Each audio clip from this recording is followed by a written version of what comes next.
ನಮ್ಮ ಗುರುಗಳಾದ ವಸಿಷ್ಠ ಮಹರ್ಷಿಗಳು ಹಾಗೂ ನಮ್ಮ ತಾಯಿಯಾದ ಕೈಕಾ ಮಾತೆಯವರು ನಮ್ಮನ್ನು ಜಾಗೃತಿಯಾಗಿ ಬರಹೇಳಿರುವರಲ್ಲ, ಕಾರಣವೇನು?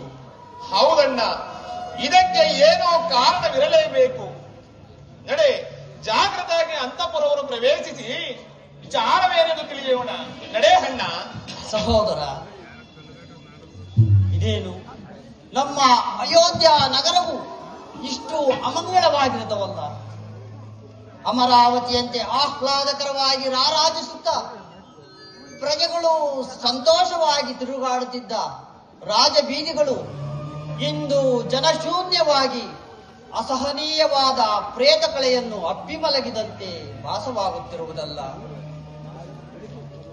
ಅಲ್ಲಿ ನೋಡು, ನಮ್ಮ ಅರಮನೆಯ ಮೇಲಿನ ಧ್ವಜ ಪತಾಕೆಯು ಕಲಾಹೀನವಾಗಿ ಅರ್ಧಮಟ್ಟದಲ್ಲಿ ಹಾರಾಡುತ್ತಿರುವುದಲ್ಲ. ಇದಕ್ಕೆ ಕಾರಣವೇನಿರಬಹುದು? ಹೌದಣ್ಣ, ಘಂಟಾನಾದಗಳಿಂದಲೂ ಹೋಮ ಹವನಗಳಿಂದಲೂ ತುಂಬಿರುತ್ತಿದ್ದ ದೇವಾಲಯಗಳ ಬಾಗಿಲುಗಳೇ ತೆರೆದಿಲ್ಲ. ಇದನ್ನೆಲ್ಲ ನೋಡುತ್ತಿದ್ದರೆ ನನಗೇನೋ ತುಂಬಾ ಭಯ ಉಂಟಾಗುತ್ತಿರುವುದು ಅಣ್ಣ. ನಡೆ. ಸಹೋದರ, ನಾವು ಕೇಕೆ ನಗರವನ್ನು ತೊರೆದ ಹಿಂದಿನ ರಾತ್ರಿ ನನಗೊಂದು ದುಸ್ವಪ್ನವಾಯಿತು. ಅದರಲ್ಲಿ ನಮ್ಮ ತಂದೆಯವರಾದ ದಶರಥ ಚಕ್ರವರ್ತಿಗಳು ಬಹಳ ಸಂಕಟ ಪಡುತ್ತಾ, ಭರತ ಮಗು, ನನ್ನನ್ನು ರಕ್ಷಿಸು ರಕ್ಷಿಸು ಎಂದು ಕೂಗುತ್ತಾ ದಕ್ಷಿಣ ದಿಕ್ಕಿನ ಕಡೆ ಹೋದಂತೆ ಭಾಸವಾಯಿತು.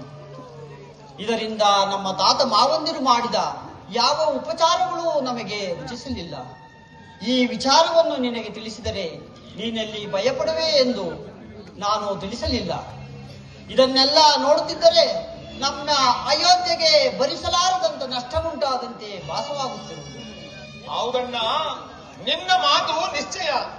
ದಾರಿ ಉದ್ದಕ್ಕೂ ಆದ ಅಪಶಕುನಗಳಿಗೂ ಈ ನಮ್ಮ ಅಯೋಧ್ಯ ನಗರದ ವಾತಾವರಣಕ್ಕೂ ಏನೋ ಬಲವಾದ ಸಂಬಂಧವಿರುವಂತೆ ತೋರುತ್ತಿದೆ. ನಡೆ ನಡೆ ಅಣ್ಣ, ಜಾಗೃತಿಯಾಗಿ ಅಂತಃಪುರವನ್ನು ಪ್ರವೇಶಿಸಿ ವಿಚಾರವೇನೆಂದು ತಿಳಿಯೋಣ. ನಡೆ ಸಹೋದರ.